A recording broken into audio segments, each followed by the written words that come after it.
আসসালামু আলাইকুম ওয়া রাহমাতুল্লাহ। ওয়ালাইকুম আসসালাম ওয়া রাহমাতুল্লাহ। ইন্নাল হামদালিল্লাহ নাহমাদুহু ওয়া নাস্তাঈনুহু মান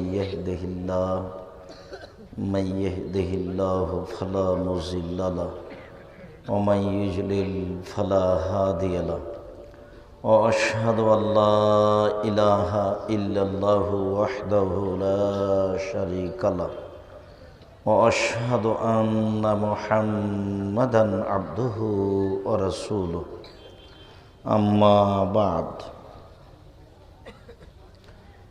فأعوذ بالله من الشيطان الرجيم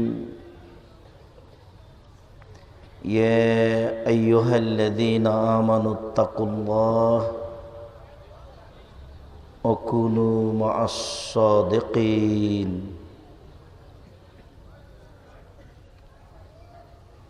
عن سهل بن سعد رضي الله تعالى عنه قال قال رسول الله صلى الله عليه وسلم من يزمن لي ما بين لحيه وما بين رجليه أزم الله الجنة رواه البخاري ومسلم. عن عبادة بن الصامت رضي الله تعالى عنه قال قال رسول الله صلى الله عليه وسلم اضمنوا لي ستا من أنفسكم أضمن لكم الجنة اصدقوا إذا حدثتم وأوفوا إذا وعدتم وادوا إذا اؤتمنتم واحفظوا فروجكم وكفوا أيديكم وغضوا أبصاركم রাহুল বাইহাকি বিসানাদিন সাহি. عن عبادة بن الصامت رضي الله تعالى عنه قال قال رسول الله صلى الله عليه وسلم أنا زعيم ببيت في وسط الجنة لمن ترك الكذب وإن كان مازح রাহুল বাইহাকি বিসানাদিন সাহি. সম্মানিত উপস্থিতি, প্রশংসা আল্লাহর জন্য, শান্তি অবতীর্ণ হোক আল্লাহর রাসূলের উপর সাল্লাল্লাহু আলাইহি ওয়াসাল্লাম। আজকের দিনই বৈঠকে শিষ্টাচারের একটি গুরুত্বপূর্ণ অংশ সত্য গ্রহণ করা, মিথ্যা পরিহার করা। সত্য গ্রহণ করুন, মিথ্যা পরিহার করুন, এ ব্যাপারে আমরা এক গুরুত্বপূর্ণ তথ্যবহল বিবরণের চেষ্টা করব ইনশাআল্লাহুল আজিজ। মানুষের জীবনে একটি গুরুত্বপূর্ণ কাজ হচ্ছে যেটা সত্য সেটাকে গ্রহণ করা, আর যেটা মিথ্যে সেটাকে পরিহার করা। দুটাই জটিল, কেননা সমাজ সাধারণত চলে মানুষের আত্মার চাহিদার উপরে, আর মানুষের ভিতরে সবসময় দুটো জিনিস আছে যেটা একটা আর একটার বিপরীত। একটার নাম আকল, এটা আরবি শব্দ, এর অর্থ হলো বিবেক। বিবেক মানুষকে সত্য গ্রহণ করতে বলে। আর মানুষের ভিতরে আর একটা জিনিস আছে নাফস, আত্মা। এই আত্মা মানুষকে পাপের কাজের আদেশ করে। আল্লাহ তাআলা বলেন ইন্নান নাফসা লাআম্মারাতু বিসসুই, নিশ্চয় মানুষের আত্মা মানুষকে পাপের কাজের আদেশ করে। তাহলে প্রত্যেকটা মানুষের ভিতরে দুইটা জিনিস আছে, একটা আকল, হক। আকল বলে সত্য মেনে নাও, আর আত্মা, নাফস, মন বলে যে না হকটা মানো।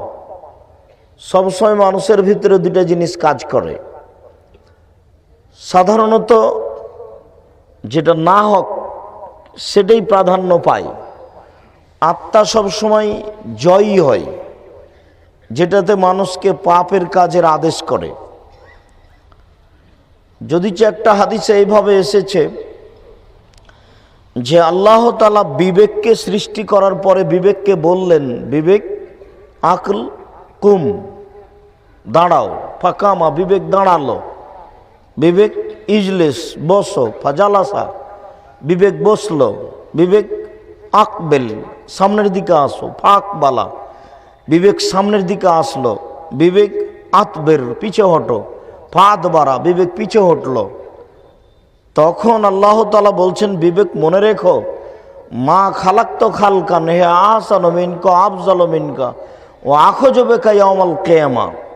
মনে রেখো বিবেক, আমি পৃথিবীতে তোমার চেয়ে উত্তম কিছু সৃষ্টি করিনি। বিবেক তুমি এমন একটা জিনিস যে আমি তোমাকে পৃথিবীতে সবচেয়ে উত্তম করে সৃষ্টি করেছি। বিচারের মাঠে আমি তোমাকেই ধরব। যার বিবেক নেই তার বিচার নেই। পাগল মানুষের বিচার হবে না বিচারের মাঠে। যার যত বুদ্ধি বেশি, যার যত বিবেক বেশি, তার তত বিচার কঠিন হবে। তার মানে ও তার বিবেককে কাজে লাগিয়েছে কি না, এটা আল্লাহ খুব কঠিনভাবে পরীক্ষা করবেন। মানুষ বিবেককে কাজে লাগায় নেয়, আর সামাজিক নোংরা তৎপরতা এত জোরালো, বিশেষ করে গণতন্ত্রের ক্ষমতা, রাজনৈতিক ক্ষমতা এত দুর্বল জিনিস যে সব সময় মানুষকে আত্মার উপরে চলতে বলে। যেটা জোর করে দখল করা যাবে সেটাই হলো সমাজ, যেটা জোর করে কিছু করা যায় সেটাই হলো দল। আর এটা যখন প্রাধান্য পাবে তখন হক আকল কাজ করতে পারবে না। মানুষ নিচে নামতে নামতে নামতে এত নিচে নেমে যাবে যে মানুষের বিবেক আছে এটা মানুষই ভাবতে পারবে না। আবু মুসা আশআরী রাদিয়াল্লাহু তাআলা আনহু বলেন যে রাসূল সাল্লাল্লাহু আলাইহি ওয়াসাল্লাম একদা বললেন, ওয়া ইয়াকসুরুল হারাজ, সমাজে মারামারি বেশি হয়ে যাবে। হাত্তা ইকতুলার রাজুল ইবনা আখিহি ওয়া কারাবাতিহি ওয়া ফি রাওয়ায়াতিন আবাহু ওয়া ফি রাওয়ায়াতিন ইবনা আম্মিহি। মানুষ তার আত্মীয় স্বজনকে হত্যা করবে, চাচাকে হত্যা করবে, নিকটাত্মীয়কে হত্যা করবে। অন্য এক বর্ণনায় এসেছে মানুষ পিতাকে হত্যা করবে। যেমন রাসূল সাল্লাল্লাহু আলাইহি সাল্লাম বলেছেন যে মানুষ পিতাকে হত্যা করবে, তেমনি সাহাবীগণ বলে উঠেছেন এটা কি করে হতে পারে? আলাইসা যালিকাল ইয়াউম উকুলুনা, সেই দিন কি আমাদের বিবেক থাকবে না? আমরা পিতাকে হত্যা করব মানে বলেন কি? মানুষ আবার পিতাকে হত্যা করতে পারে? আমরা মানুষ পিতাকে হত্যা করব মানে তাহলে কি ওই সময়তে আমাদের বিবেক থাকবে না? তখন উত্তরে রাসূল সাল্লাল্লাহু আলাইহি সাল্লাম বললেন, লা, না, বিবেক থাকবে না। তুনজাউ উকুল আকসারে যালিকা জামান, ওই সময়ে প্রায় মানুষের বিবেককে তুলে নেওয়া হবে।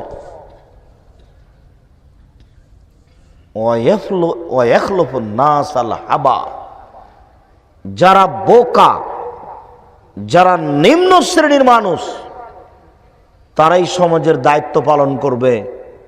তখন সমাজে আর কোনো বিবেকবান মানুষ আছে এটা দেখা যাবে না, আর কোনো কাজ সুন্দর হচ্ছে এটা বোঝা যাবে না, যেহেতু মানুষের বিবেকই নাই।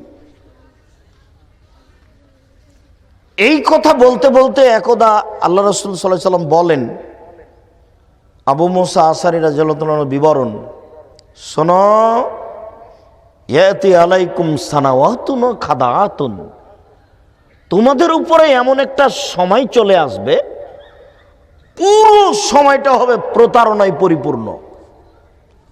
সময়টাই প্রতারণায় পরিপূর্ণ। হেড মাওলানা প্রতারক, হেডমাস্টার প্রতারক, বক্তা প্রতারক, প্রিন্সিপাল প্রতারক, ভাইস চ্যান্সেলর প্রতারক, মেম্বার প্রতারক, চেয়ারম্যান প্রতারক, এমপি প্রতারক, ডিসি প্রতারক, এডিসি প্রতারক, টিওনো প্রতারক, ইওনো প্রতারক, জেল সুপার প্রতারক। যেখানে যাবেন যে কোনো ডিপার্টমেন্টে সেখানে দেখবেন প্রতারক। 10 লক্ষ টাকা 5 লক্ষ টাকা দিয়ে বিশ্ববিদ্যালয়ের ভিসিকে কিনা যায়, তার মানে ও একটা নগদ প্রতারক। একটা বিশ্ববিদ্যালয়ের ভিসিকে যদি টাকা দিয়ে কিনা যায়, তাহলে কি আর সমাজে বিদ্যা থাকতে পারে? তাহলে কি আর সমাজে কোনো নৈতিকতা থাকতে পারে? রাসূল সাল্লাল্লাহু আলাইহি সাল্লাম 1450 বছর পূর্বে বলেছেন এটা হবেই। পুরো সমাজটাই প্রতারণায় পরিপূর্ণ থাকবে। এর বাস্তব বিবরণ দিতে গিয়ে তিনি এভাবে বলছেন, ইসাদ্দাকুল কাদেবো ইউকাদ্দাবু সাদেকো। ওই সময়ে সত্যবাদীকে বলা হবে মিথ্যাবাদী, আর মিথ্যাবাদীকে বলা হবে সত্যবাদী। ইউতামানুল খায়েন ইউখাইয়ানুল মুতামেন। আমানতদারকে বলা হবে আত্মসাৎকারী, আর আত্মসাৎকারীকে বলা হবে আমানতদার। ওয়ায়ান্তিকুর রুআইবেজ। ওই সময়তে সমাজে যারা কথা বলবে, সমাজের যারা নেতৃত্ব দিবে তারা হবে রুআইবেজ। সাহাবীগণ বললেন উমা হুয়া রুআইবেজ। রুআইবেজ শব্দ বুঝতে পারলাম না, এটি কি বললেন? রুআইবেজ কি জিনিস? তখন রাসূল সাল্লাল্লাহু আলাইহি সাল্লাম বললেন, এখনো লিআমরিল আম্মা রাজুল তাফে, জনগণের নেতৃত্ব দিবে সবচেয়ে নিম্ন শ্রেণীর ইতর শ্রেণীর মানুষ। কয়েকদিন আগে বিলের ধারে গামছা পরে খালি পায়ে ছাগল চড়াতো, সেই দিবে নেতৃত্ব। তখন আর বিবেক দিয়ে কোনো কাজ হবে না, তখন শুধু মন আত্মা দিয়ে নাফস দিয়ে কাজ হবে। আর এই একটা নীতি, একটা আশ্চর্য নীতি, যে নারায়ণগঞ্জ জেলা না, এটা ঢাকা জেলা।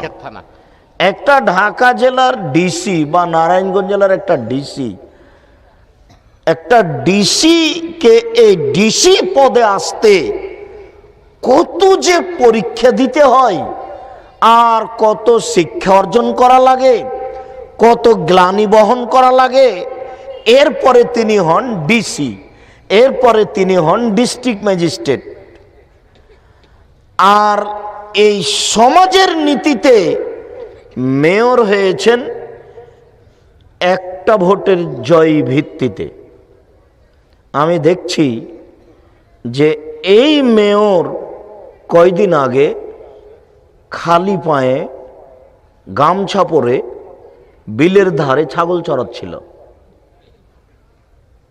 এখন এই মেয়র ডিসিকে উঠতে বললে উঠে, আর ডিসিকে বসতে বললে বসে। আমার একটা বাস্তব দৃশ্য, সেই দিন থেকে আমার এই বক্তব্যের একটা এত জোরালো পয়েন্ট বের হয়ে এসেছে যে মেয়র ডিসিকে যেভাবে বলছেন সেভাবে ডিসি বলছেন, আচ্ছা ঠিক আছে স্যার, আচ্ছা ঠিক আছে স্যার, আচ্ছা ঠিক আছে স্যার। মেয়র বলছেন আর উনি বলছেন যে আচ্ছা ঠিক আছে স্যার। আমি তো দৃশ্য দেখে অবাক হয়ে গেলাম যে এটি কি করে হতে পারে? তাহলে এই সমাজ কল্যাণ পেতে পারে কি করে? মানুষের ভিতরে দুটা জিনিস আছে, একটার নাম আকল আর একটার নাম নফস। আকল বিবেক সবসময় মানুষকে ভালো কাজের আদেশ করে, আর নফস আত্মা সবসময় মানুষকে পাপের কাজের আদেশ করে। আর মানুষ ধ্বংস হবে ওই সময়তেই যখন মানুষ মন মতো চলবে, নফসে মনে যেটা বলছে সে অনুযায়ী চলবে। এ কারণেই আবু হুরায়রা রাদিয়াল্লাহু তাআলা আনহু বলেন, রাসূল সাল্লাল্লাহু আলাইহি সাল্লাম বলেছেন,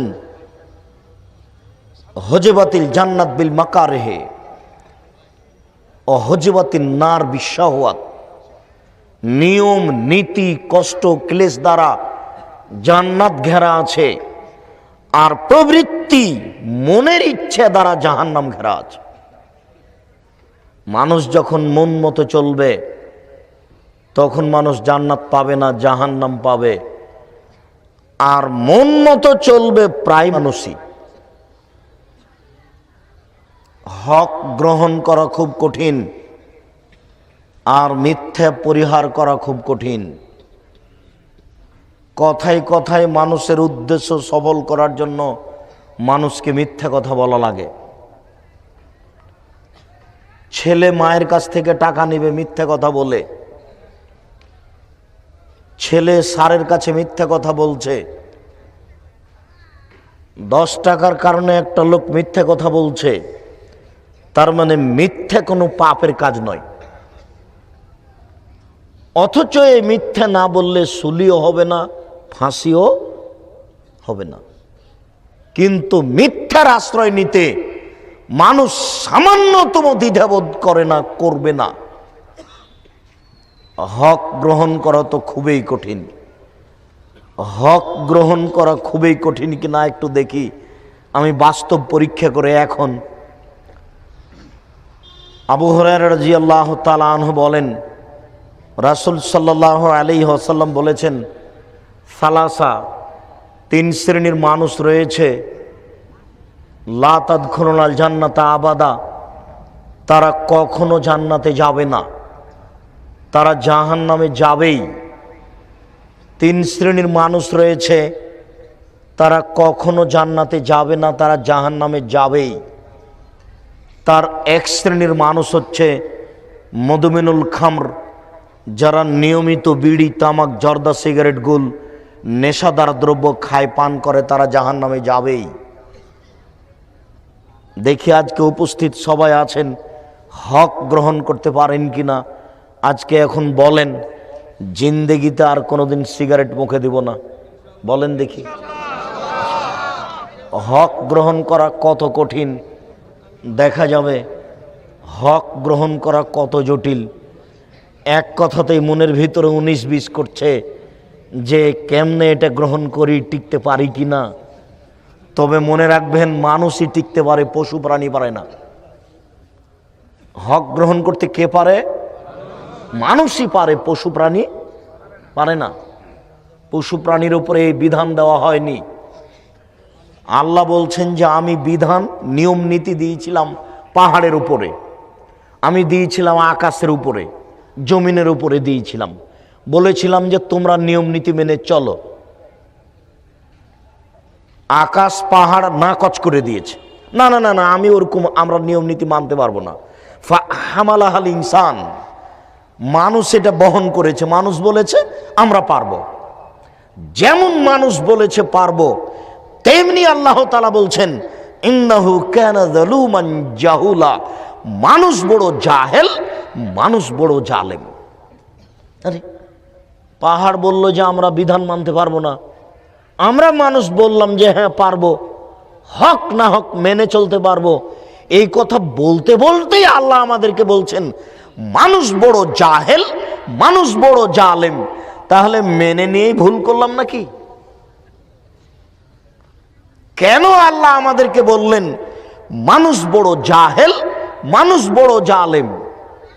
শুনুন, মাইকের সামনে 1 ঘন্টা বক্তব্য দেওয়ার পরে যদি বলি মাইক বড় জাহেল, আমার কথাই বুঝে না, তাহলে এই কথাটা কি মানাবে? গরুর সামনে 1 ঘন্টা বক্তব্য দেওয়ার পরে যদি বলি গরু বড় জাহেল, আমার কথাই বুঝে না, এই কথাটা কি মানাবে? টেবিলের সামনে 1 ঘন্টা বক্তব্য দেওয়ার পরে যদি বলি টেবিল বড় জাহেল, আমার কথাই বুঝে না, এই কথাটা কি মানাবে? মানাবে না। সামিয়ানার সামনে 1 ঘন্টা বক্তব্য দেওয়ার পরে যদি বলি এই সামিয়ানা বড় জাহেল, আমার কথাই বুঝে না, তাহলে এই কথা মানাবে না।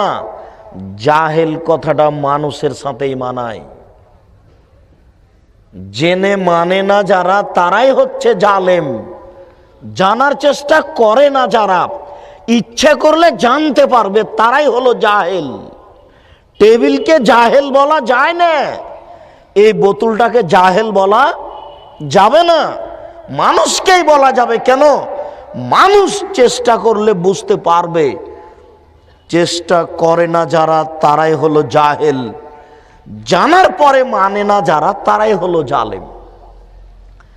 জানার পরে মানে না যারা তারাই হলো জালেম, জানার চেষ্টা করে না যারা তারাই হলো জাহেল। তাহলে জালেম আর জাহেল এই দুইটা কথা মানুষের উপরেই চলে, পশু প্রাণীর উপরে চলে না। অতএব আপনি মানতে পারবেন, গরু ছাগল মানতে পারবে না যে আজ থেকে বিড়ি, তামাক, জর্দা, সিগারেট, গুল, নেশাদার দ্রব্য ছেড়ে দিলাম। এই কথাটা মানুষই বলতে পারে, গরু বলতে পারে না। দুই, রাজলাতু মিনান নিসায়ে, পুরুষের বেশধারী নারী, যেসব নারী পুরুষের পোশাক পরে এরা জান্নাতে যাবে না। রাস্তাঘাটে, ঢাকা শহরে, ডুমনি বাজারে, যেখানে সেখানে যেসব নারীকে দেখছেন গেঞ্জি গায়ে দিয়ে জিন্স প্যান্ট পরে চলছে, এরা সব জাহান্নামে যাবে। আমি অনুবাদক, 1450 বছর পূর্বে তিনি মুখ দিয়ে যা বলেছেন, ওটা আরবিতে আছে, ওটা আমি অনুবাদ করে শোনালাম। সারা পৃথিবীর মানুষের শতকরা 1999 জন লোক জাহান্নামে যাবে, প্রতি 1999 জন লোক জাহান্নামে যাবে। আর একজনের বসার জায়গা হলো 250 মাইল।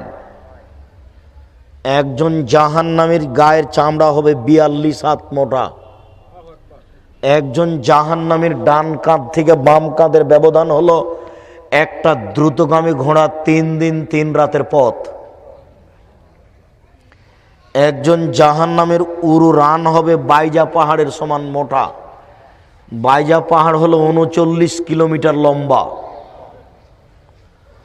একজন জাহান্নামের দাঁত হবে ওহুদ পাহাড়ের সমান। ওহুদ পাহাড় হলো 4 কিলোমিটার প্রশস্ত আর 8 কিলোমিটার লম্বা। একজন জাহান্নামের দাঁত হবে ওহুদ পাহাড়ের সমান। একজন জাহান্নামীর বসার জায়গা হবে 250 মাইল মক্কা থেকে মদিনা। একজন জাহান্নামীর উরু রান হবে বাইজা পাহাড়ের সমান। একজন জাহান্নামীর গায়ের চামড়া হবে 42 হাত মোটা। এর পরেও সমস্ত মানুষ, শুধু জাহান্নামী কেন, সারা পৃথিবীর মানুষ, যত জীবজন্তু আছে, জিন মানুষ আছে, সব যদি একসাথে জাহান্নামে ঢোকে তো দরজা দিয়ে ঢুকতে কোনো সমস্যা হবে না।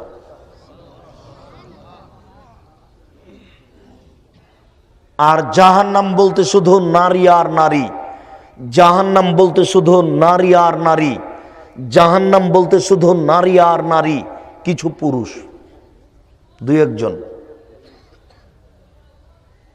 আপনার মেয়ে হাজার হাজার মানুষকে পাপী করছে, নগ্ন হয়ে চলে, আপনার মেয়ে জান্নাতে যাবে এটা আপনি কি করে বুঝলেন? আর আপনি জান্নাতে যাবেন এটা আপনি কি করে বুঝলেন?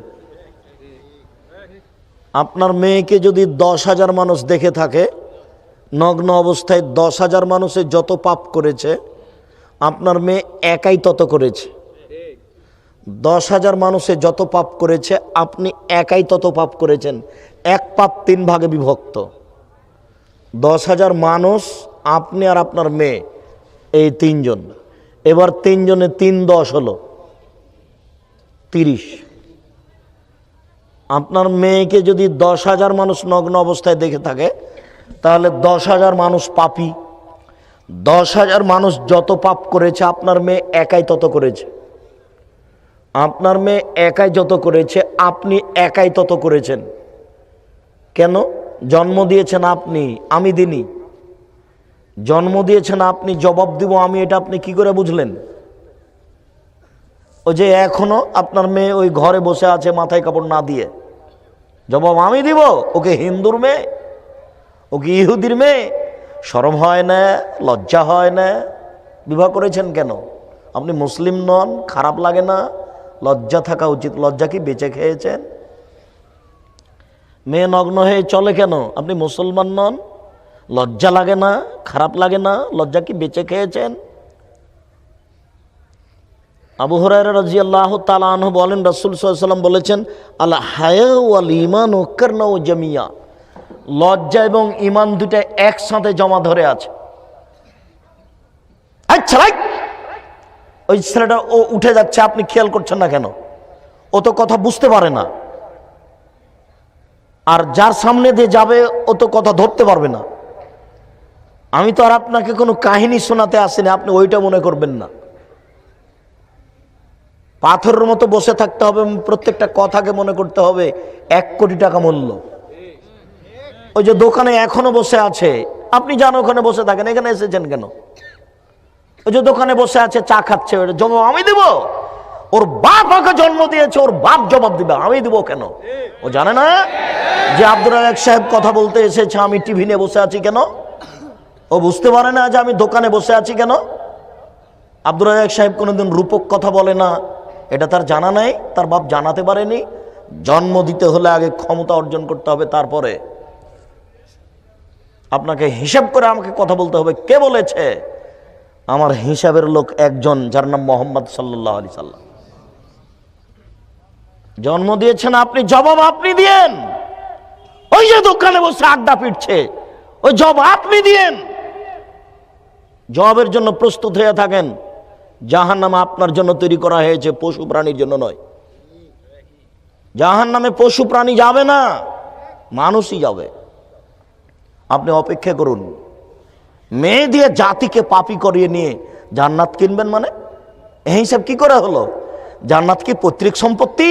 বা জান্নাত কি বাপের জমি? পৈতৃক সম্পত্তি জান্নাত। যে জমি চাষ এদিক দিয়ে করি না হলে ওই দিক দিয়ে করি, তো লোকের কি? জান্নাত কি পৈতৃক সম্পত্তি? জান্নাত কি বাপের জমি? জান্নাত কি গণতন্ত্র টাকা দিয়ে করে নিব? কখনো না, এটা অসম্ভব, হতে পারে না। জান্নাত কারো পৈতৃক সম্পত্তি নয়। জান্নাতে একজনের লোকের কথার উপরে নির্ভর করে, যার নাম মোহাম্মদ সাল্লাল্লাহু আলাইহি সাল্লাম। জান্নাতে একজন লোকের কথার উপরে নির্ভর করে, বলেন তো তার নাম কি? তার নাম মোহাম্মদ সাল্লাল্লাহু আলাইহি সাল্লাম। পৃথিবীর কোনো মানুষের উপরে জান্নাত নির্ভর করে না, কারো কথার উপরে। বুজুর্গানের দিনের 5 পয়সা দাম নাই মানার ব্যাপারে। বুজুর্গানের দিন শ্রদ্ধার যোগ্য। আব্দুর রাজ্জাক সাহেব শ্রদ্ধার যোগ্য, আব্দুর রাজ্জাক সাহেব মানার যোগ্যতা রাখে না। শুধুমাত্র একজন মানুষকে মেনে চলতে হয়, যার নাম মোহাম্মদ সাল্লাল্লাহু আলাইহি সাল্লাম।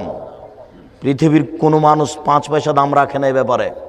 বুজুর্গানের দিন তো দূরের কথা, পীর সাহেব তো দূরের কথা, স্বয়ং উমর রাদিয়াল্লাহু তাআলা আনহু যদি কোনো কথা বলেন আর সেই কথা যদি রাসূলের না হয়, তাহলে তা বাতিল বলে গণ্য হবে। আপনার পীর সাহেব তো দূরের কথা, বড় হুজুর তো দূরের কথা, স্বয়ং উমর রাদিয়াল্লাহু তাআলা আনহু যদি কোনো কথা বলেন আর সেই কথা যদি রাসূলের না হয়, তাহলে তা বাতিল বলে গণ্য হবে। উমর মানে, উমর এত বড় মানুষ, উমর এত বড় মানুষ, আল্লাহ উমরকে এত ঈমান দিয়েছিলেন। আল্লাহ রাসূল বলছেন, উমর আনতা তাসলুক ফি তারিকিন লা ইয়াসলুকু শায়তান ফি তারিকিকা। উমর, তুমি যে রাস্তা দিয়ে হাঁটো, ওই রাস্তা দিয়ে শয়তান হাঁটে না। আপনি বলেন যে আমার পীর সাহেব যে রাস্তা দিয়ে হাঁটে, ওই রাস্তা দিয়ে শয়তান হাঁটে না? বলেন দেখি।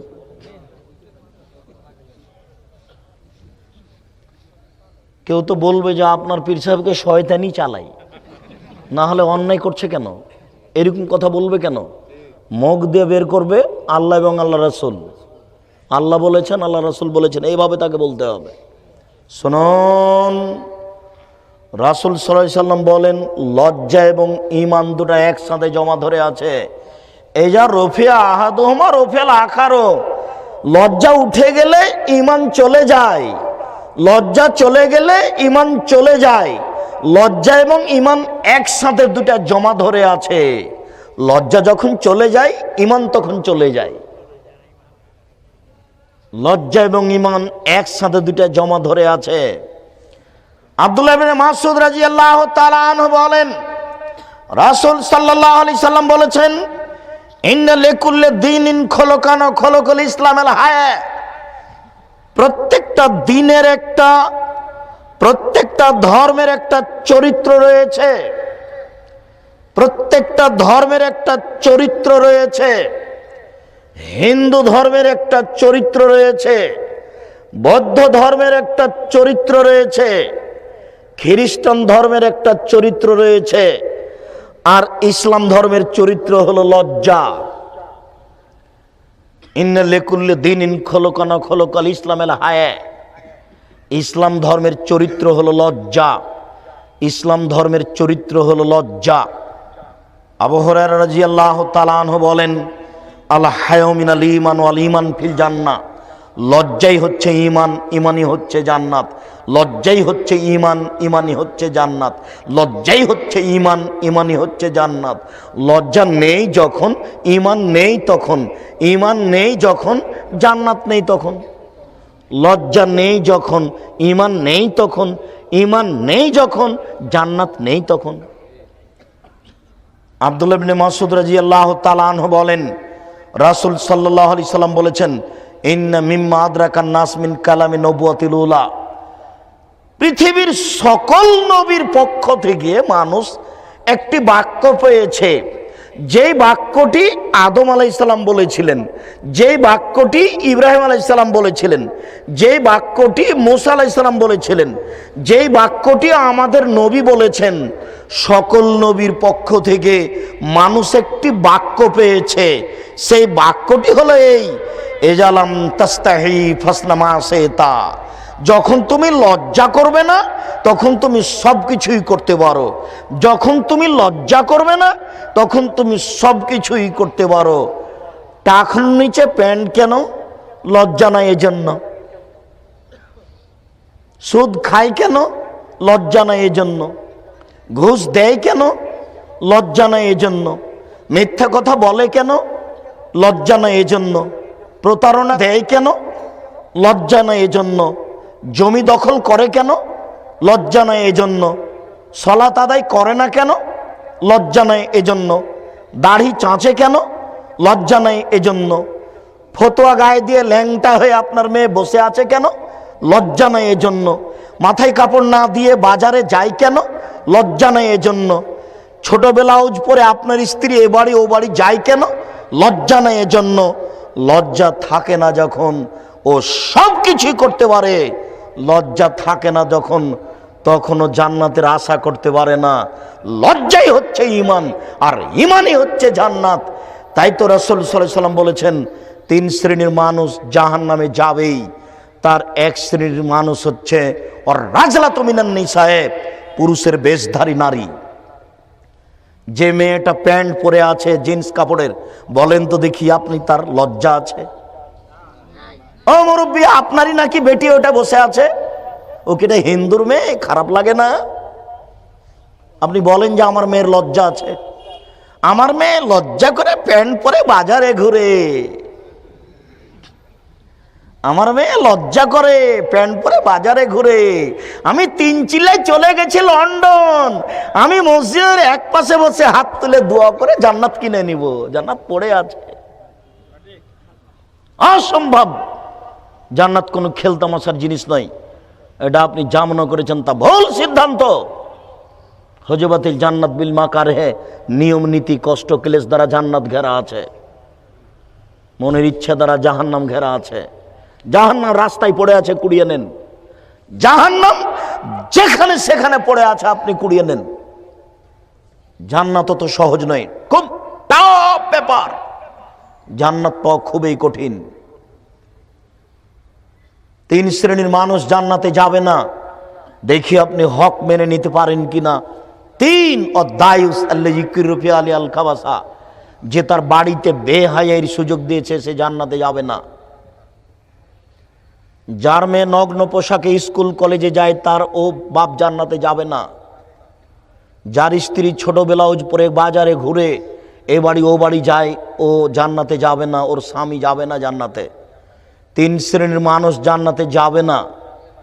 তার এক শ্রেণীর মানুষ হচ্ছে মধুমেনুল খামর, যারা নিয়মিত বিড়ি তামাক জর্দা সিগারেট গুল নেশাদার দ্রব্য খায় পান করে, তারা জান্নাতে যাবে না। 2 ওর রাজলাতু মিনান নিসায়ে, পুরুষের বেশধারী নারী, যারা পুরুষের জুতা স্যান্ডেল পরে, যারা পুরুষের শার্ট প্যান্ট পরে, যারা পুরুষের পোশাক পরে, তারা জান্নাতে যাবে না। আমি অনুবাদক, আপনি অনুবাদ আবার দেখে নেন। 3 দায়ুস আল খাওয়াসা, দায়ুস ওই যে তার বাড়িতে বেহায়াইর সুযোগ দিয়েছো, দায়ুস যে তার বাড়িতে বেহায়াইর সুযোগ দিয়েছো, দায়ুস। দেখি আপনি হক মেনে নিতে পারেন কিনা। হক মানা বড় কঠিন, সত্য মেনে নেওয়া বড় কঠিন, মিথ্যে ছেড়ে দেওয়া বড় কঠিন, কোনোটাই কম নয়। মহান আল্লাহ বলেন, ইয়া আইয়ুহাল্লাযীনা আমানু, হে বিশ্বাসীগণ, ইয়া আইয়ুহাল্লাযীনা আমানুত্তাকুল্লাহ, হে বিশ্বাসীগণ তোমরা আল্লাহকে ভয় করো। ও কুনু মা'আস সাদিকিন, আর সত্যবাদীদের অন্তর্ভুক্ত হও। এটা আল্লাহর আদেশ যে তোমরা পরহেজগার হও আর সত্যবাদীদের অন্তর্ভুক্ত হও। পরহেজগার হওয়া বড় কঠিন। আবু হুরায়রা রাদিয়াল্লাহু তাআলা আনহু বলেন, রাসূল সাল্লাল্লাহু আলাইহি ওয়াসাল্লাম বলেছেন, লাউ আলিমতুম মা আলামু, সত্য সত্যই তোমরা যদি আল্লাহকে জানতে আমি যেমন জানি, লাউ তাআলামুনা মা আলামু, যদি তোমরা সত্য সত্য আল্লাহকে জানতে আমি যেমন জানি, লা বাকাইতুম কাসীরা ওয়া লা দাহিকতুম কালিলা, তাহলে বেশি বেশি কাঁদতে, কম কম হাসতে। আমরা এখানে যারা বসে আছি 24 ঘন্টাতে কয় ঘন্টা কাঁদি আর কয় ঘন্টা হাসি? এখন তো জমি জায়গা বেশি হয়েছে, টিভি আর জমি আর জায়গা নিয়ে দিন রাত মানুষের হাসি আর হাসি, আনন্দ আর ফুর্তি। এখন তো আর মানুষের কান্নাকাটির সময় নেই। এক সময়ে মানুষের অভাব ছিল, টাকা পয়সা কম ছিল। দিন যত যাবে তত টাকা পয়সা বেশি হবে। মানুষ বেশি হতে হতে হতে যদি মানুষের গায়ে চড়ে থাকে তবুও টাকা বেশি হবে, হবেই। এই ডোমনি এলাকায় 20 বছর পূর্বে যত টাকা ছিল আজকে তার চেয়ে কম না বেশি? 20 বছর পরে আরো বেশি হবে। টাকা এত বেশি হবে, টাকা এত বেশি হবে, টাকা এত বেশি হবে যে দান খায়রাত ভিক্ষা নেওয়ার মানুষ থাকবে না।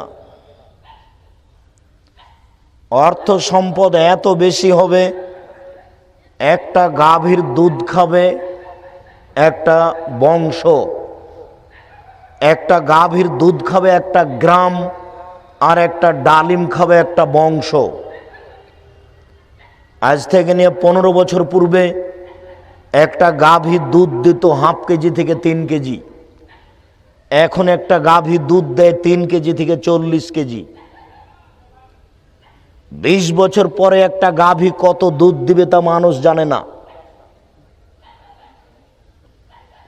15 বছর পূর্বে একটা ডালিম পাওয়া যেত বাজারে 1 ছটাক, এখন বাজারে একটা ডালিম পাওয়া যায় 1 কেজি। 20 বছর পরে একটা ডালিম কত বড় হবে তা মানুষ জানে না। মোবাইল 1 মিনিট চললে 5 টাকা ইনকাম হয়, 2 টাকা ইনকাম হয়, রোজগার হয়, আয় হয়। 20 বছর পূর্বে মোবাইলে টাকা এইভাবে ইনকাম হবে তা মানুষের জানা ছিল না। পুকুরে মাছ চাষ করে কোটি কোটি টাকা হবে এটা মানুষের জানা ছিল না। মুরগির চাষে মানুষের কোটি কোটি টাকা ইনকাম হবে এটা মানুষের জানা ছিল না। কত পথ বের হয়ে গেছে টাকার। 20 বছর পরে আরো কত পথ বের হবে তা মানুষ জানে না। শুধু এইভাবে আল্লাহ রাসূল বলেছেন, বসেতাত আলাইকুম দুনিয়া কামা বসেতাত মান কানা কাবলাকুম, পৃথিবী তোমাদের সামনে তুলে ধরা হয়েছে। দেখো প্রযুক্তি আর প্রযুক্তি, দেখো তোমরা পৃথিবী, প্রযুক্তি আর প্রযুক্তি, পৃথিবীতে দেখো শুধু টাকা আর টাকা, শুধু টাকা আর টাকা। মানুষ খালি টাকার পিছনে হন্যে হয়ে লেগে পড়বে, কোথায় বৈধ আর কোথায় অবৈধ সেটা ভাববে না। এই কথাই রাসূল সাল্লাল্লাহু আলাইহি ওয়াসাল্লাম বলছেন, বসেতাত আলাইকুম দুনিয়া কামা বসেতাত মান কানা কাবলাকুম, পৃথিবী তোমাদের সামনে খুলে তুলে ধরা হবে, নেও কত খাবা। এরপরে পৃথিবী তোমাদেরকে ধ্বংস করে দিবে, পূর্বের লোককে যেমন ভাবে ধ্বংস করেছিল। সম্মানিত উপস্থিতি, কাজেই টাকা পয়সা কম হবে এই হিসাব আপনার মাথায় কোনো সময় আসবে, এটার প্রয়োজন নেই, টাকা বেশি হবে, এই কথাই ঠিক। অতএব মানুষ আল্লাহর ভয়ে কাঁদে না কেন? বিত্তশালী হওয়ার কারণে। টাকা পয়সা অনেক বেশি, টাকা পয়সা যত বেশি হবে পাপ অন্যায় অরাজকতা তত বাড়বে। আরে অন্যায় করো, কি হবে আমি দেখে নেব, কোর্ট কাচারি আমি দেখব। মানুষের টাকা হলে মানুষ এটা করবে, এই কথা আল্লাহ বলেছেন, এই কথা আল্লাহ রাসূল বলেছেন। আল্লাহর রাসূল বলছেন মানুষ যদি আল্লাহকে চিনতো তাহলে বেশি বেশি কাঁদতো, কম কম হাসতো। মানুষ তো আল্লাহকেই চিনে না, কাঁদবে কি? চিনার প্রয়োজনও নেই। যেদিনই পেটে বাচ্চা এসেছে সেই দিনই স্বামী স্ত্রী ভাবছে যে ছেলেকে ইংরেজি শিখাতে হবে, পিসি স্কুলে ভর্তি করতে হবে, সরকারি রেসিডেন্সিয়াল স্কুলে ভর্তি করতে হবে। 5 বছরের ছেলেকে বাপ বানাবে Michael Madhusudan Dutta. Michael Madhusudan Dutta London গেছিল ইংরেজি দিয়ে পদ্য লিখে ইংরেজিদের হারিয়ে দিবে, ইংরেজদের হারিয়ে দিবে। এই জন্য সেই দিন মানুষের এত দূরের প্রয়োজন ছিল, আজকে মানুষ তার চেয়ে বেশি ভাবছে, অথচ তার হিসাব ভুল। সম্মানিত উপস্থিতি, আপনি মিথ্যা পরিহার করুন, সত্য গ্রহণ করুন, আল্লাহকে ভয় করুন। আবু হুরায়রা রাদিয়াল্লাহু তাআলা আনহু বলেন, রাসূল সাল্লাল্লাহু আলাইহি সাল্লাম বলেছেন, সালাসাতুন মুহলিকাতুন সালাসাতুন মুনজিয়াতুন। 3টি জিনিস মানুষকে ধ্বংস করে, 3টি জিনিস মানুষকে রক্ষা করে। 3টি জিনিস মানুষকে ধ্বংস করে, 3টি জিনিস মানুষকে রক্ষা করে। 1, তাকওয়াল্লাহ ফিস সিররি ওয়াল আলানিয়া। যে আল্লাহকে প্রকাশ্যে ভয় করে, যে আল্লাহকে গোপনে ভয় করে, সে জান্নাতে যাবে, সে বেঁচে গেছে। যে আল্লাহকে প্রকাশ্যে ভয় করে, যে আল্লাহকে গোপনে ভয় করে, সে জান্নাতে যাবে, সে বেঁচে গেছে। 2, কওলুল হক ফিররে যাওয়া সাখাত। সুলি হলেও সত্য কথা বলে, ফাঁসি হলেও সত্য কথা বলে, ও বেঁচে গেছে, ও জান্নাতে যাবে। সুলি হলেও সত্য কথা বলে, ফাঁসি হলেও সত্য কথা বলে, ও জান্নাতে যাবে, ও বেঁচে গেছে। 3, আল ইকতিসাদু ফিল ফাকরি ওয়াল গিনা। মধ্যম পন্থায় খরচ করে, ধনী হলেও গরিব হলেও মধ্যম পন্থায় খরচ করে যে, সেই বেঁচে যাবে, ধনী হলেও গরিব হলেও। হঠাৎ করে ধনী হয়েছেন, প্রতিদিন বাজারে 10 কেজি ওজনের রুই মাছ কিনিয়েন না। হঠাৎ করে টাকা কমে গেলে রুই মাছ কিনতে পারবেন না, এলাকার লোক নিন্দা করবে, এই কাজ করিয়েন না। হঠাৎ করে ধনী হয়েছেন, স্ত্রীর জন্য 5,000 টাকা দিয়ে শাড়ি কিনিয়েন না, এটা ভুল। মধ্যম পন্থায় খরচ করবেন। তোমরা যারা দিনমজুর, ভ্যান চালক, রিক্সাওয়ালা শোনো, তোমরা বাজারে গিয়ে পুঁটির মাছ কিনবে, এই কথাই ঠিক। তুমি যদি রুই মাছ কিনো, 300 টাকা কেজি, 500 টাকা কেজি রুই মাছ কিনলে কয়দিন পরে তোমাকে মানুষের কাছ থেকে টাকা কর্জ নিতে হবে, তুমি ঠিক মতো দিতে পারবে না, তখন তুমি এলাকা থেকে পালিয়ে যাবে, তোমার এটা আসবেই। এ কারণে রাসূল সাল্লাল্লাহু আলাইহি ওয়াসাল্লাম বলেছেন, আল্লাহ তাআলা বিচারের মাঠে 3 শ্রেণীর মানুষের সাথে কথা বলবেন না। এই কারণে রাসূল সাল্লাল্লাহু আলাইহি ওয়াসাল্লাম বলেছেন, বিচারের মাঠে আল্লাহ 3 শ্রেণীর মানুষের সাথে কথা বলবেন না। 1, শাইখুন জানিন। বেশি বয়সে জেনা করে যারা, তাদের সাথে আল্লাহ বিচারের মাঠে কথা বলবেন না। 2, মালিকুন কাযযাব। মিথ্যুক দায়িত্বশীল যারা, মিথ্যুক হেড মাওলানা, মিথ্যুক হেডমাস্টার, মিথ্যুক প্রিন্সিপাল, মিথ্যুক ভাইস চ্যান্সেলর, মিথ্যুক মেম্বার, মিথ্যুক চেয়ারম্যান, মিথ্যুক এমপি, মিথ্যুক মন্ত্রী, মিথ্যুক টিওনো, মিথ্যুক ইওনো, মিথ্যুক ডিসি, মিথ্যুক এসপি, মিথ্যুক গ্রাম্য সর্দার। যেখানে যারা মিথ্যে কথায় দায়িত্ব পালন করছে, সে যত বড়ই পরহেজগার হোক না কেন, আল্লাহ তার সাথে বিচারের মাঠে কথা বলবেন না। ও যদি প্রতিবার হজ করে আসে, হবে না। শফিকুল ইসলাম জাগরণী বলেছেন লাভ হবে না, কবর পাকা করে দিয়েছেন। আপনার বাপের কবর যদি স্বর্ণ দিয়ে পাকা করেন কোনো লাভ হবে না। কবি নজরুল ইসলাম বলেছেন মসজিদের পাশে কবর দিও ভাই। মসজিদের পাশে কেন? আপনার বাপের কবর যদি কাবা ঘরের নিচে ঢুকিয়ে দেন, 1 পয়সা লাভ নেই। তার মানে প্রতিবার যদি হজ করেন আর মিথ্যা কথায় দায়িত্ব পালন করেন, আল্লাহ আপনার সাথে বিচারের মাঠে কথা বলবেন না।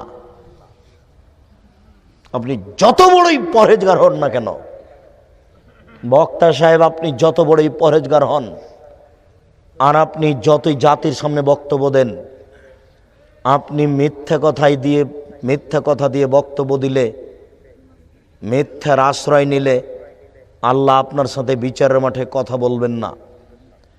বিচারের মাঠে আল্লাহ আপনার বায়ের সাথের পাগড়ি দেখবেন না। বিচারের মাঠে আপনার জুব্বা পায়ের টাকনো পর্যন্ত আছে নাকি এটা দেখবেন না।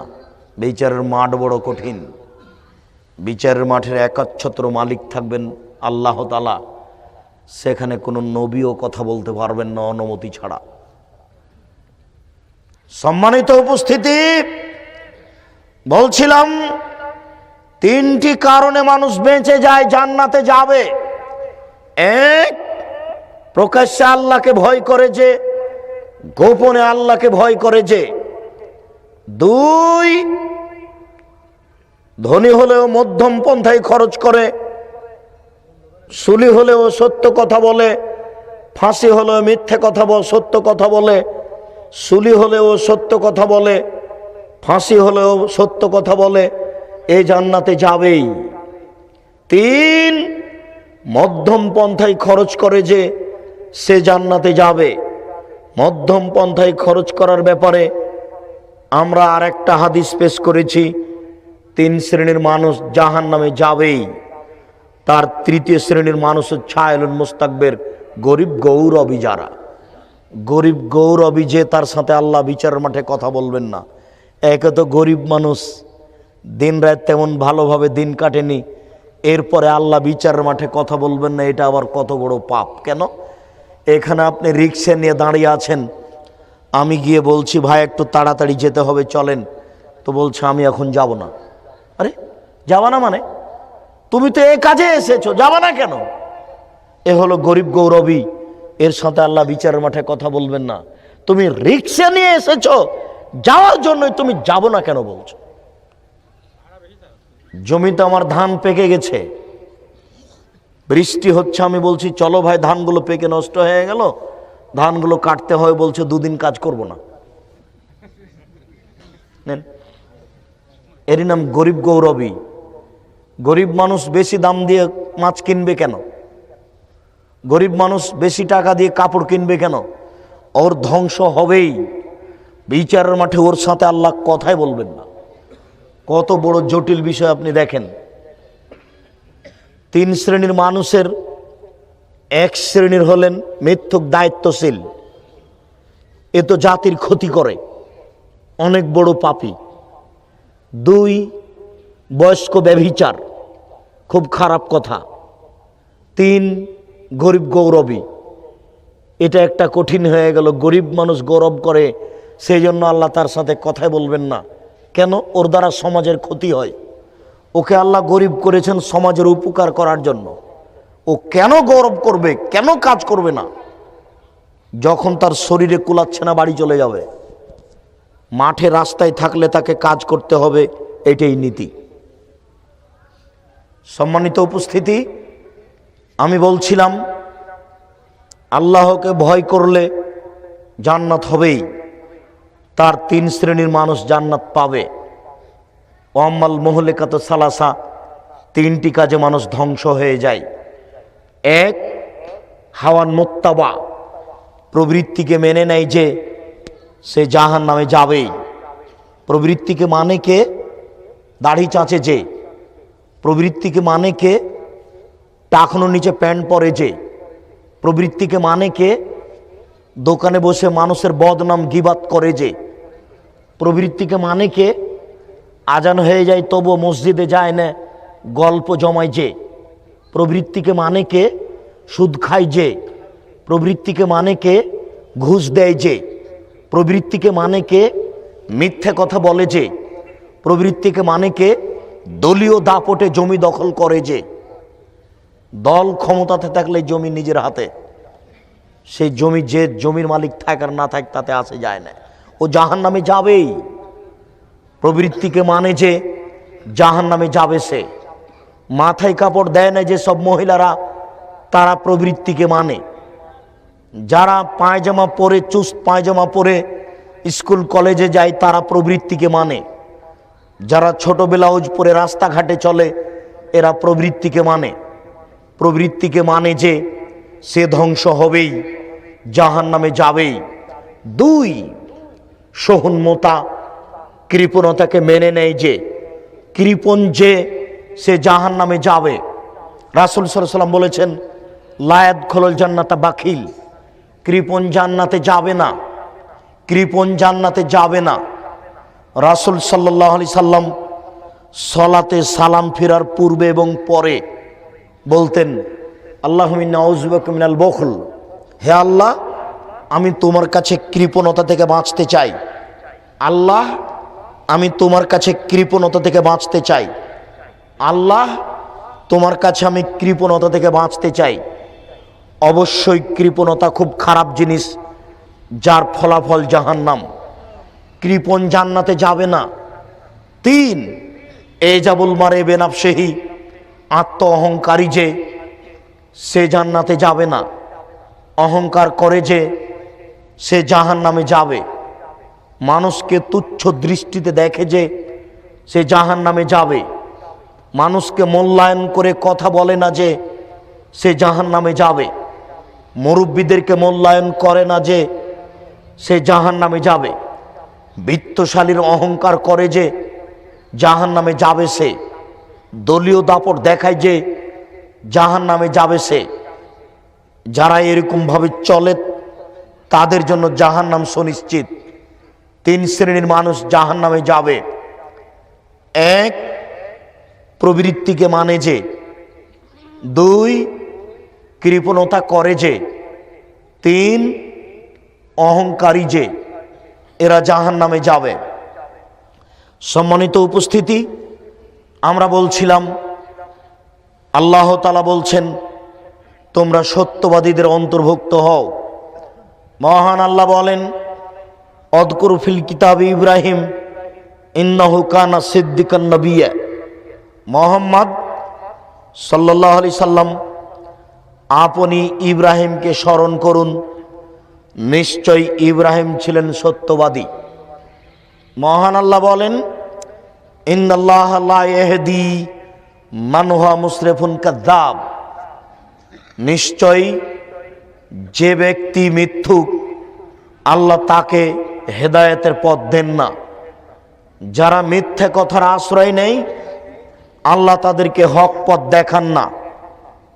মহান আল্লাহ বলেন, কুল রব্বি আদখিলনি মুদখালা সিদক আখরিজনি মুখরাজা সিদক ওয়াজআলনি মিন লাদুনকা সুলতানান নাসিরা। আল্লাহ তাআলা আমাদের নবীকে বলেন, হে মুহাম্মদ, আপনি বলুন, হে আমার প্রতিপালক, আপনি আমাকে যেখানে নিয়ে যাবেন সত্যবাদী করে নিয়ে যান। আপনি আমাকে যেখান থেকে বের করবেন সত্যবাদী করে বের করুন। আমি এই এলাকা থেকে চলে যাব, মক্কা থেকে পালিয়ে যাব, মক্কার প্রত্যেকটা পুরুষ এবং নারীকে বলতে হবে মুহাম্মদ সত্যবাদী, বলতেই হবে। এই গুণ তুমি আমার ভিতরে দাও, এই সুযোগ তুমি করে দাও। আমি মদিনায় প্রবেশ করব, মদিনার পুরুষ এবং নারীকে বলতে হবে আমি সত্যবাদী। এই কথাটা আল্লাহ আমাদের নবীকে বলে দিচ্ছেন, আপনি বলুন, রব্বি আদখিলনি মুদখালা সিদক আখরিজনি মুখরাজা সিদক। হে আমার প্রতিপালক, তুমি আমাকে যেখানে প্রবেশ করাবা সেখানে সত্যবাদী করে প্রবেশ করাও, আর যেখান থেকে আমাকে নিয়ে যাবা সত্যবাদী করে নিয়ে যাও। পৃথিবীর কোনো মানুষ যেন আমাকে মিথ্যুক বলতে না পারে। সত্য কেমন জিনিস, মিথ্যে কেমন জিনিস তা একটু দেখুন। সম্মানিত উপস্থিতি, কথাটা বলতে গিয়ে একটি লম্বা হাদিস, আমি খুব দ্রুত অনুবাদ করার চেষ্টা করব এবং যেখানে আমার লক্ষ্য উদ্দেশ্য সেখানে পৌঁছার চেষ্টা করব। এক খেয়ালে চেয়ে থাকবেন, 19-20 হবেন না, নইলে আপনি বুঝতে পারবেন না। সামরা ইবনে জুনদুব রাদিয়াল্লাহু তাআলা আনহু বলেন, সাল্লা রাসূলুল্লাহ সাল্লাল্লাহু আলাইহি সাল্লাম সালাতুল ফজর ওয়া আকবালা আলা নবী ওয়াজহিহি, আল্লাহর নবী ফজরের সালাতের পরে আমাদের সামনে মুখামুখি হতেন। ফাসা আলানা, তিনি আমাদেরকে জিজ্ঞাসা করতেন, হালরা আহাদুম মিনকুম রুয়া, গত রাত্রে তোমাদের স্বপ্নে কেউ কিছু দেখেছে? ফাইনরা আহাদুন কাসাহা ফায়াকুলু মাশা আল্লাহ তাআলা, কেউ যদি কিছু স্বপ্নে দেখত, রাসূলের সামনে বলে দিত, আমি এই স্বপ্নে দেখেছি, আমি এই স্বপ্নে দেখেছি। তখন আমাদের নবী মুহাম্মদ সাল্লাল্লাহু আলাইহি সাল্লাম স্বপ্নের তাবির করে দিতেন, তোমার স্বপ্নের ফল হলো এই, তোমার স্বপ্নের ফল হলো এই, তোমার স্বপ্নের ফল হলো এই। তিনি একদিন আমাদের জিজ্ঞাসা করলেন, হালরা মিনকুম আহাদুন, তোমাদের মধ্যে গত রাত্রে কেউ স্বপ্নে কিছু দেখেছে? ফাকুলনা লা, আমরা বললাম জি না, আমরা গত রাত্রে কেউ কিছু স্বপ্নে দেখিনি। তখন আল্লাহর নবী বললেন, শোনো, ইন্নী রাআইতু লাইলাতান বারেহা, আমি গত রাত্রে দেখলাম, ফায়াতায়ানি রাজুলানে, দুইজন মানুষ আমার নিকটে আসলো। আমি মুহাম্মদ সাল্লাল্লাহু আলাইহি সাল্লাম ঘুমিয়ে আছি, স্বপ্নে দেখছি দুইজন মানুষ আমার নিকটে আসলো, এসে একজন ডান হাত ধরলো, একজন বাম হাত ধরলো, ডান হাত আর বাম হাত ধরে আমাকে নিয়ে চলে যাচ্ছে বাইতুল মুকাদ্দাসের দিকে। ফা আতাইনা আলা রাজুলিন মুস্তাজে, চলে আসলাম, ফা আতাইনা আলা রাজুলিন জালিসিন, একটা লোকের পাশে চলে আসলাম, যে লোকটা বসে আছে। অরাজুল কায়েম, একটা লোক দাঁড়িয়ে আছে। অফিয়াদিহি কাল্লুব বিন হাদিদিন, যে লোকটা দাঁড়িয়ে আছে তার হাতে একটা লোহার বাঁকা লাঠি রয়েছে। একটা লোক বসে আছে আর পাশে একটা লোক দাঁড়িয়ে আছে, তার হাতে একটা লোহার বাঁকা লাঠি রয়েছে। ফাইদ খুলো ফিসিদকেহি, লোহার বাঁকা লাঠি তার মুখের ডান দিক দিয়ে ঢুকিয়ে দেয়। ফায়ে সূক্ষ্ম দেখি ডান দিকে ঢুকিয়ে পিছন দিকে ফেড়ে নিয়ে যাচ্ছে একবারে পিছন পর্যন্ত। ওয়া ফল বিসিদকেহি আকার, লোহার লাঠি বের করে মুখের বাম দিকে লাগাচ্ছে। ফায়ে সূক্ষ্ম, মুখের বাম দিককে ফেড়ে ফেলছে। ফায়াউদ, এরপরে লাঠি বের করে ডান দিকে নিয়ে আসছে। ডান দিকে নিয়ে আসতে না নিয়ে আসতে আবার মুখের ডান দিক ঠিক হয়ে যাচ্ছে, আবার ডান দিক ফেড়ে ফেলছে, আবার বাম দিকে আসছে, বাম দিক ফেড়ে ফেলছে, বারবার এই দৃশ্য। আমি বললাম, মা হাজা, একই দৃশ্য? কালা, তারা দুইজন বললেন, ইনতালেক, চলতে থাকেন। ফান্তালাক না, আমরা চলতে থাকলাম কিছু না বলেই। চলতে চলতে চলে আসলাম রাজুলিন মুস্তাজে, একটা লোক চিত হয়ে শুয়ে আছে, একটা লোক পাশে দাঁড়িয়ে আছে, তার একটা পাথর আছে। এজদা কবিরা সাহু, পাথর দিয়ে মারছে তার মাথার উপরে। মারার সাথে সাথে মাথা ভেঙে চৌচির হয়ে যাচ্ছে। অত্যাদাদা হাল হাজারো, পাথরটা ছিটকে দূরে চলে যাচ্ছে। অয়ন্তলকে লাই হেলে খোঁজাহু, এ লোকটা যাচ্ছে মাথা আনতে, পাথরটা আনতে। পাথরটা আনতে না আনতে দেখছে মাথা ঠিক হয়ে গেছে। আবার পাশে এসে আবার মারছে, আবার মাথা ভেঙে চৌচির হচ্ছে। পাথর ছিটকে দূরে চলে যাচ্ছে, আবার নিয়ে এসে আবার মারছে। বারবার এই দৃশ্য দেখে আমি বললাম, মা হাজা, একই দৃশ্য? কালা, তারা দুইজন বলল, ইনতালেক, চলতে থাকেন। ফান্তালাক না, আমরা চলতে থাকলাম কিছু না বলেই। ফা আতায়না লা নাকবিল মিসলিত তান্নুরে, চলতে চলতে চলে আসলাম একটা গর্তের পাশে। গর্তটা হচ্ছে কলসের মতো, আলা হুজায় কোন আসফালাও আছে, যার উপরের দিক সংকীর্ণ আর নিচের দিক প্রশস্ত। একটা কলসের মতো। তাহাতাহ নার তাতাওয়াক্কাদ, ভিতর দেখি ধাঁধা ধাঁধা ধাঁধা করে আগুন জ্বলছে। ফাইজা ইরতাফাও তিরতাফাও কাদা এখরজু মিনহা, যখন আগুন জোরে জ্বলে উঠছে তখন তার ভিতরে যা কিছু আছে সব বের হয়ে যাচ্ছে, মনে হচ্ছে বের হয়ে পড়ে যাবে। ফাইজা খামেদাত রাজাউ ফিহা, আর যখন আগুন একটু দুর্বল হচ্ছে তখন সব কিছু ভিতরে চলে যাচ্ছে।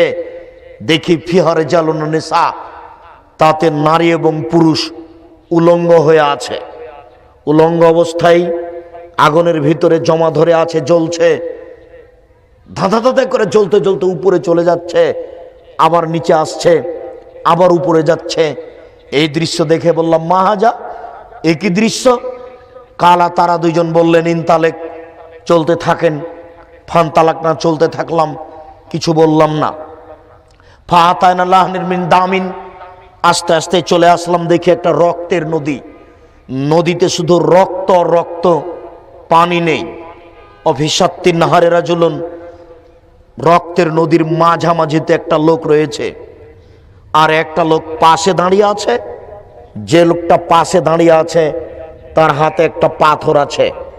কুল্লামা আরাদা এখরোজা রামারাজুল ফি ফি বার দাহাইশো কানা, যতবার লোকটা রক্তের নদী থেকে উঠার চেষ্টা করছে ততবারে পাশ থেকে তার মুখের উপরে মেরে মুখকে ফাটিয়ে দিচ্ছে এবং চলে যাচ্ছে নদীর রক্তের মাঝামাঝিতে। আবার উঠে আসছে, আবার মারছে। আমি বললাম এই কি দৃশ্য? তারা দুইজন বলেন ইনতালেক, চলতে থাকেন। ফান তালাক না, আমি কিছু না বলে চলতে থাকলাম। ফাতায়নাল রাজাতিন খাজরা, আস্তে আস্তে চলে আসলাম একটা সবুজ বাগান, বিশাল বাগান।